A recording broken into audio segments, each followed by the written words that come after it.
Good morning there, travelers. Traveling Irishman here this morning. Well, this morning we're going to be going down to Seward again, like I told you guys yesterday. But this way we're taking the carway down there, down historic Seward Highway. We'll give you some facts along the way and show you. See you guys there.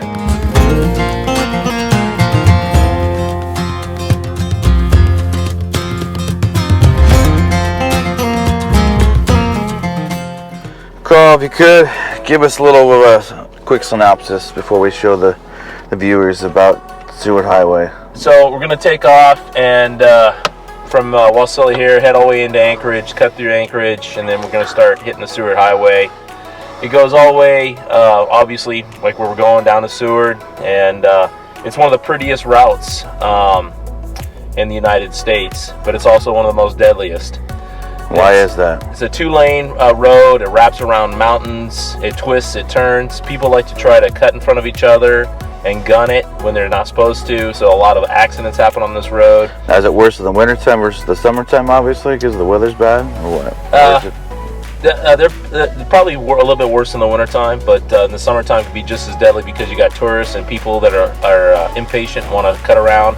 We got falling rocks off the mountain that fall on the road that can hit your car, make people swerve. We've got wild animals on the road. So it's just a lot of hazards, but it's one of the most beautiful drives you can ever do.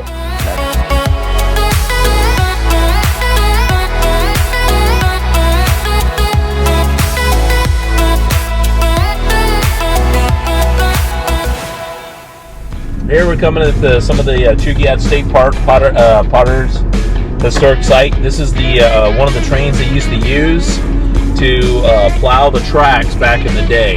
As you can see, it's a giant blade on the front. It would turn as the train would move, and it would throw the snow at the very top off to the side, and that's how they cleared the tracks. They used this train, I believe, up until like the 60s.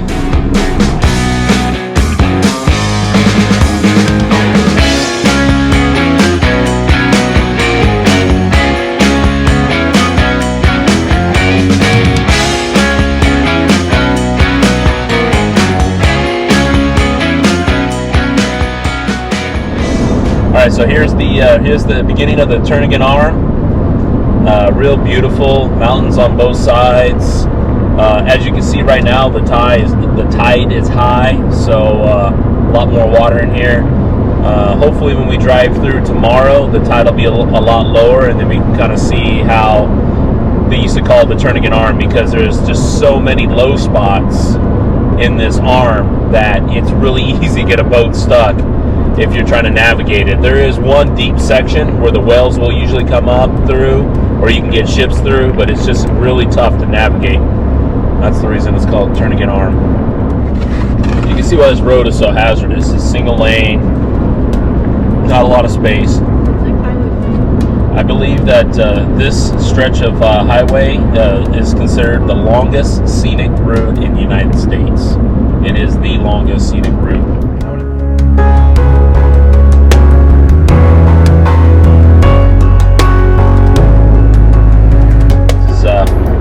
This is Bird Creek we're coming up on, and it's a nice little pullover point.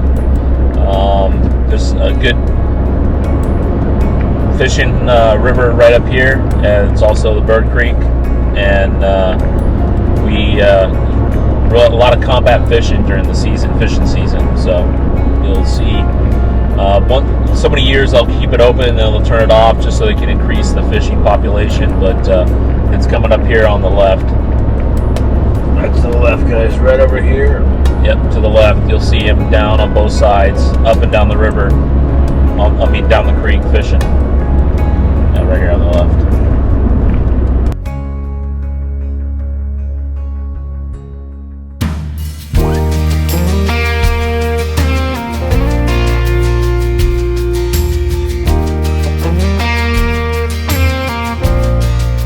So, Carl, I've noticed yesterday we took obviously the train down to Seward, and you can see viewers, travelers, just to say, the train tracks run right along the train or highway here.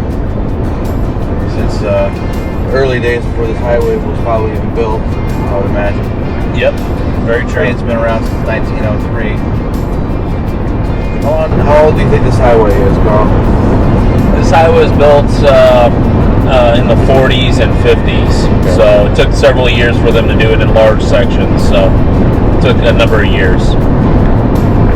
The highway used to be to the left. As you can see as we're driving and you look along the mountainside to the left, the road used to be all the way up there. It was never down here. The train only ran down here. But you can't see the road there anymore. There is a starting point about 5 miles behind us that will take you up here to this hidden trail, and you can bike ride and you can still use the road, but you don't drive it anymore with vehicles. So the road really used to be higher up the mountain. So, and the train tracks were actually right where we're driving. And then later on, years later, they moved the tracks to the right so they can build up this road right here that we're currently driving on. So technically right now, we used to move and drive on the old train tracks. Correct. And technically, we used to be right where the train tracks were. When they cut across these rocks on the left, you can see here, they really did it for the train. It wasn't for this road. At some point, the train does switch over. You didn't notice it, but it goes under the road and goes another way. And then now it's off to the left of us instead on the right. So the tracks do go left and right along the highway. So also up here is the Portage Glacier Road Junction. It's a glacier that you can go up and see off the side of the road. And Whittier also. So your train, I don't know if your train probably didn't make that turn to Whittier, but it goes to the Whittier Cave, and that's another little town that was built a long time ago. And they'll usually have cruises come through Whittier, and they can do some fishing out of Whittier. There's a couple old bases there in Whittier during World War II that were built just to protect that side of Alaska during the war. So the train runs to that point too. Now right now we're making our way up to Turnagain Summit. On the right over here, you can see this is where people will start riding all over the place, going up. This will be all covered with snow, and people will bring their trailers and their snow machines, and they'll start riding all over the place.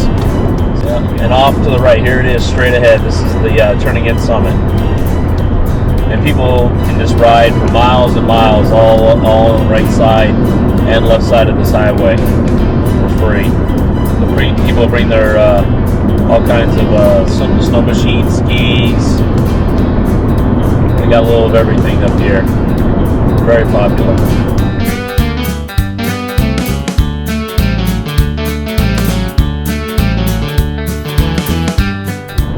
I've been noticing quite a bit of campgrounds up here.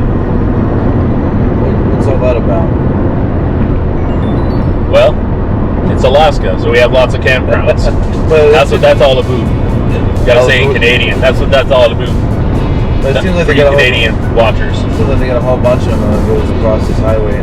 Yeah. On this side of it, on the inlet side, I guess. Yeah, as you notice when we were heading more north, you don't see as many. There's some, but yeah, when you go south, it's a lot more scenic, and a lot more campgrounds have been built on both the left side and the right side of the highway. So just lots of opportunities to camp everywhere. Do you think it's year-round though too, especially people who probably using their snowmobiles? Some of these campgrounds can be year-round.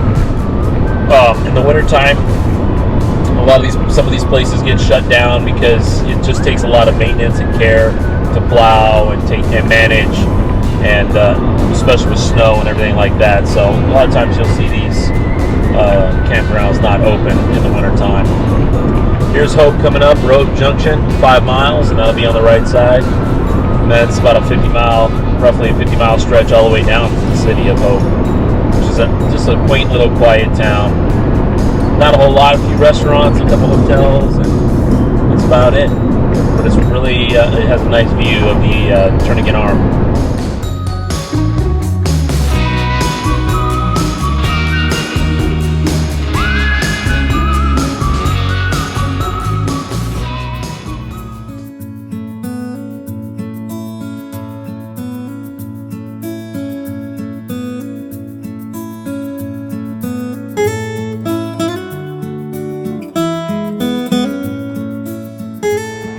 Well, travelers, we stopped at a little place called Moose Pass.